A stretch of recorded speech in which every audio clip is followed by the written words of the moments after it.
ಪತ್ರಿಕಾಗೋಷ್ಠಿಯಲ್ಲಿ ಮಾತನಾಡಿದ ಅವರು, ರಾಯಚೂರಿನಲ್ಲಿ 11ನೇ ಅಖಿಲ ಭಾರತ ದಲಿತ ಸಾಹಿತ್ಯ ಸಮ್ಮೇಳನದಲ್ಲಿ ರಾಜ್ಯದ 31 ಜಿಲ್ಲೆಗಳಿಂದ ದಲಿತ ಸಾಹಿತ್ಯ, ಸಂಸ್ಕೃತಿ, ಸಂಘಟನೆಯ ಚಿಂತನೆ ಚರ್ಚೆಯಲ್ಲಿ ತಮ್ಮನ್ನು ತಾವು ತೊಡಗಿಸಿಕೊಂಡ ಸಾವಿರಾರು ದಲಿತ ಸಾಹಿತಿಗಳು, ಪ್ರಗತಿಪರ ಚಿಂತಕರು, ಪ್ರತಿ ಜಿಲ್ಲೆಯಿಂದ ಪ್ರತಿನಿಧಿಗಳು ಹಾಗೂ ಬುದ್ಧ ಬಸವ ಅಂಬೇಡ್ಕರ ಚಿಂತನೆಯ ಸಾಹಿತಿಗಳು, ಸ್ಥಳೀಯ ಸಾಹಿತಿಗಳು ಭಾಗವಹಿಸಲಿದ್ದಾರೆ ಎಂದರು. ಈ ಸಮ್ಮೇಳನದಲ್ಲಿ 2 ದಿನ ಸೇರಿ 3 ರಿಂದ 4 ಸಾವಿರ ಜನ ಭಾಗವಹಿಸುವ ನಿರೀಕ್ಷೆ ಇದೆ. ಎಲ್ಲರಿಗೂ ಊಟ ಮತ್ತು ವಸತಿ ವ್ಯವಸ್ಥೆಯನ್ನು ದಲಿತ ಸಾಹಿತ್ಯ ಪರಿಷತ್ತು ಸ್ಥಳೀಯರ ಸಹಕಾರದಿಂದ ವ್ಯವಸ್ಥೆ ಮಾಡಲಾಗುತ್ತಿದೆ ಎಂದು ತಿಳಿಸಿದರು. ಈ ಸಮ್ಮೇಳನದಲ್ಲಿ ದಲಿತ ಸಾಹಿತ್ಯ, ಸಂಸ್ಕೃತಿ, ಸಂಘಟನೆ, ರಾಜಕೀಯ, ದಲಿತ ಮಹಿಳೆ, ಸಂವಿಧಾನದ ಬಗೆಗೆ ವಿಶೇಷ ಉಪನ್ಯಾಸ, ಸಾಹಿತ್ಯ ವಿಚಾರ ಸಂಕಿರಣ, ಕವಿಗೋಷ್ಠಿ, ಸಂವಾದಗೋಷ್ಠಿಗಳು ನಡೆಯುತ್ತವೆ. ಗೌರವ ಪ್ರಶಸ್ತಿ ಮತ್ತು ಪುಸ್ತಕ ಪ್ರಶಸ್ತಿಗಳನ್ನು ಪ್ರದಾನ ಮಾಡಲಾಗುತ್ತದೆ ಎಂದರು. ವಿವಿಧ ಕ್ಷೇತ್ರದ ಸಾಧಕರನ್ನು ಸನ್ಮಾನಿಸಲಾಗುವುದು. 2 ದಿನದ ಈ ಸಮ್ಮೇಳನದಲ್ಲಿ ಪ್ರತಿದಿನ ಸಾಯಂಕಾಲ ಸಾಂಸ್ಕೃತಿಕ ಕಾರ್ಯಕ್ರಮಗಳು ನಡೆಯುತ್ತವೆ. ಸಮ್ಮೇಳನದ ಸರ್ವಾಧ್ಯಕ್ಷರ ಮೆರವಣಿಗೆ ಹಾಗೂ ಕಲೆ, ಪುಸ್ತಕ ಪ್ರದರ್ಶನ, ಮಾರಾಟ ವ್ಯವಸ್ಥೆಯನ್ನು ಮಾಡಲಾಗುತ್ತದೆ ಎಂದು ತಿಳಿಸಿದರು. ದಲಿತ ಸಾಹಿತ್ಯ ಸಮ್ಮೇಳನ ಮಾಡಬೇಕು ರಾಯಚೂರು ನಗರದೊಳಗೆ ನಾವು ತೀರ್ಮಾನ ತಗೊಂಡಿವಿ. ಆ ಕಾರಣಕ್ಕಾಗಿ ಇವತ್ತು ಪತ್ರಿಕಾ ಮಾಹಿತಿ ನೀಡುವುದಕ್ಕಾಗಿಯೇ ಈ ಪತ್ರಿಕಾ ಸಭೆಗಳನ್ನು ನಾವು ಸಮ್ಮೇಳನ ಆಗೋದ್ರೊಳಗೆ ಮಾಡ್ತೀವಿ ಅಂತ. ಇದು ಮೊದಲನೆಯ ಪತ್ರಿಕಾ ಸಭೆ ಇರೋದರಿಂದ ಒಂದು 5 ಅಂಶಗಳನ್ನು ಮಾತ್ರ ದಲಿತ ಸಾಹಿತ್ಯ ಪರಿಷತ್ತು ರಾಜ್ಯ ಘಟಕ ನಿರ್ಣಯ ಮಾಡಿದ ಹಾಗೆಯೇ ಈ ರಾಯಚೂರು ನಗರದಲ್ಲಿ 11ನೇ ಅಖಿಲ ಭಾರತ ದಲಿತ ಸಾಹಿತ್ಯ ಸಮ್ಮೇಳನ ಡಿಸೆಂಬರ್ ಕೊನೆಯ ವಾರ 2024 ಡಿಸೆಂಬರ್ ಕೊನೆಯ ವಾರನೇ ಮಾಡಬೇಕು ಅಂತ ನಾವು ತೀರ್ಮಾನ ತಗೊಂಡಿಲ್ಲ. ಅದರ ತಕ್ಕಂಗೆ ನಮಗಾಗಲೇ ನಾವು ಕಾರ್ಯಕಾರಿ ಸಮಿತಿ ಸಭೆಯನ್ನು ಕೂಡ ಹಿಂದಿನ ತಿಂಗಳಿಗೆ ಮಾಡ್ಕೊಂಡಿದ್ದೀವಿ. ಇನ್ನು ನಿರಂತರ ಸಭೆಗಳನ್ನು ಮಾಡ್ತಾ ಸಿದ್ಧತೆಯನ್ನು ಮಾಡ್ಕೊಂಡು ಹೋಗ್ಬೋದು ಅಂತ ಇದು ಮೊದಲನೇ ಅಂಶ. ಎರಡನೇದು, ನಮ್ಮ ಸಮ್ಮೇಳನದ ವಿಶೇಷತೆ ಏನು ಅಂತಂದ್ರೆ, ನಾವು ಈಗಾಗಲೇ ಮಾಡಿದ 10 ಸಮ್ಮೇಳನ ಹಿಡ್ಕೊಂಡು ಇದು 11ನೇ ಸಮ್ಮೇಳನ.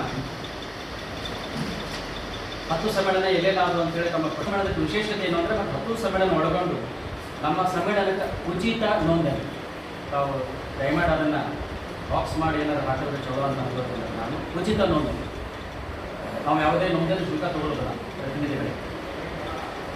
ಅದು ರಾಯಚೂರು ನಗರ ಇರ್ಬೋದು, ರಾಯಚೂರು ಜಿಲ್ಲೆ ಇರ್ಬೋದು, ಮತ್ತು ಹೊರ ಜಿಲ್ಲೆಗಳಿರ್ಬೋದು, ಹೊರ ರಾಜ್ಯ ಇರ್ಬೋದು, ನಾವು ಯಾರನ್ನು ಆಹ್ವಾನ ಮಾಡ್ತೀವಿ ಮತ್ತು ಅವರಾಗೆ ಕೂಡ ಯಾರು ಬರ್ತಾರೆ. ಈಗ ತಾವು ಮಾಧ್ಯಮದಲ್ಲೇ ಬರೆಯೋ ತಕ್ಷಣ ನಮಗೆ ಫೋನ್ ಮಾಡ್ತಾರೆ, ಅವರು ನಾವು ಸಮ್ಮೇಳನಕ್ಕೆ ಬರ್ತೀವಿ, ಭಾಗವಹಿಸ್ತೀವಿ, ಆ ಥರ ಆಹ್ವಾನ ಮಾಡ್ತೀವಿ. ಜೊತೆಗೆ ನಾವು ಫೇಸ್ಬುಕ್, ವಾಟ್ಸಪ್ ಏನು ಅಂತರ್ಜಾಲ ಬಳಸಿಕೊಂಡು ಅವರಿಗೆಲ್ಲ ಸಂಪರ್ಕ ಮಾಡ್ತೀವಿ. ಅದರಾಗ ಯಾರು ನಮ್ಮ ಸಂಖ್ಯೆ ತಗೊಂಡು ನಮ್ಮ ಸಂಪರ್ಕ ಮಾಡ್ತಾರೆ ಅವ್ರಿಗೆಲ್ಲ ಮುಕ್ತ ಪ್ರವೇಶ ಸಮ್ಮೇಳನಕ್ಕೆ. ನಾವು ಹಿಂದೂ 10 ಸಮ್ಮೇಳನ ನಡೆದು ಬಂದಿದ್ದು ಇದೇ ರೀತಿ. ಈ ಸಮ್ಮೇಳನ ಸಹಿತ ಯಾರು ಬೇಕಾದರೂ ನಮ್ಮ ಸಮ್ಮೇಳನಕ್ಕೆ ಭಾಗವಹಿಸಬಹುದು.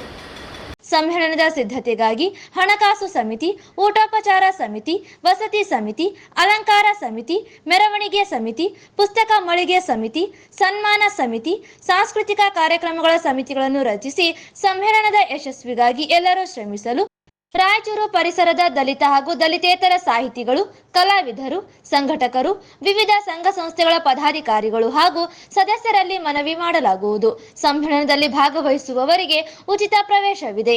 ನೋಂದಣಿ ಮಾಡಿಕೊಳ್ಳಲು ಅಕ್ಟೋಬರ್ 31 ಕೊನೆಯ ದಿನಾಂಕವಾಗಿರುತ್ತದೆ.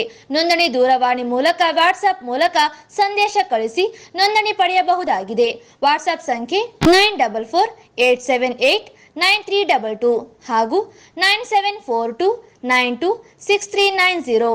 ಈ ಸಂಖ್ಯೆಗೆ ಕರೆ ಮಾಡಿ ನೋಂದಣಿ ಮಾಡಿಕೊಳ್ಳಬೇಕು. ನೋಂದಣಿ ಉಚಿತವಾಗಿದೆ ಎಂದು ತಿಳಿಸಿದರು.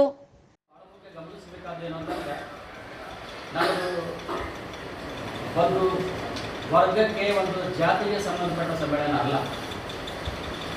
ಒಟ್ಟು ಶೋಷಿತ ಸಮುದಾಯಗಳ ಧ್ವನಿಯಾಗಿ ಕೆಲಸ ಮಾಡತಕ್ಕಂಥ ದಲಿತ ಸಾಹಿತ್ಯ ಪರಿಷತ್ತು ನಮ್ಮ ಸಮ್ಮೇಳನ ಸಹಿತ ಅದೇ ರೀತಿ ಸಂಘಟನೆ ಮಾಡ್ತೇವೆ. ಬುದ್ಧ ಬಸವ ಅಂಬೇಡ್ಕರ್ ಆಲೋಚನೆಯಲ್ಲಿ ಒಳಗೊಂಡಿರ್ತಕ್ಕಂಥ ಎಲ್ಲ ಸಮುದಾಯಗಳ ಸಾಹಿತಿಗಳು, ಚಿಂತಕರು, ಲೇಖಕರು ನಮ್ಮ ಸಮ್ಮೇಳನದಲ್ಲಿ 10 ಸಮ್ಮೇಳನ ಭಾಗವಹಿಸ್ಯಾರ ಮತ್ತು ಈ ಸಮ್ಮೇಳನ ಸ್ವಲ್ಪ ಭಾಗವಹಿಸ್ತಾರೆ. ಹೀಗಾಗಿ ನಮ್ಮ ಸಮ್ಮೇಳನ ಸ್ವಲ್ಪ ವಿಶಿಷ್ಟ ಅಂತ ಅನ್ಕೊಳ್ತೀನಿ. ಇಲ್ಲ, ತಮ್ಮ ಗಮನಕ್ಕೆ ತರೋದು ಮೂರನೇ ಮುಖ್ಯಾಂಶ ಏನು ಅಂತಂದ್ರೆ, 2 ದಿನ ನಡೆಯತಕ್ಕಂಥ ನಾವು ಮುಂದಿನ ಸಭೆಯೊಳಗೆ ತಮ್ಮ ದಿನಾಂಕವನ್ನು ಘೋಷಣೆ ಮಾಡ್ತೀವಿ ಅಂತ ಎರಡನೇ ನಡೆತಕ್ಕಂಥ ಈ ಸಮ್ಮೇಳನಗಳಲ್ಲಿ 31 ಜಿಲ್ಲೆಗಳಿಂದ ಅನೇಕ ನಮ್ಮ ಜಿಲ್ಲಾ ಕಾರ್ಯಕರ ಸಮಿತಿ ಒಳಗೊಂಡು ಪ್ರತಿನಿಧಿಗಳು ಭಾಗವಹಿಸ್ತಾರೆ.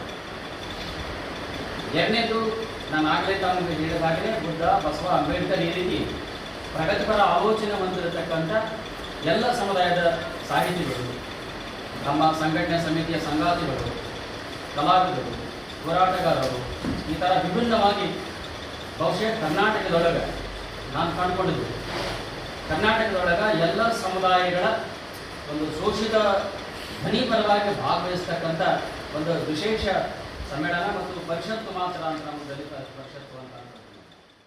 ಈ ಸಂದರ್ಭದಲ್ಲಿ ಖಜಾಂಚಿ ಎಚ್.ಬಿ. ಕೋಲ್ಕರ್, ಜಿಲ್ಲಾಧ್ಯಕ್ಷ ತಾಯರಾಜ್ ಮರ್ಚಟಾಳ್ ಸೇರಿದಂತೆ ಇತರರು ಇದ್ದರು.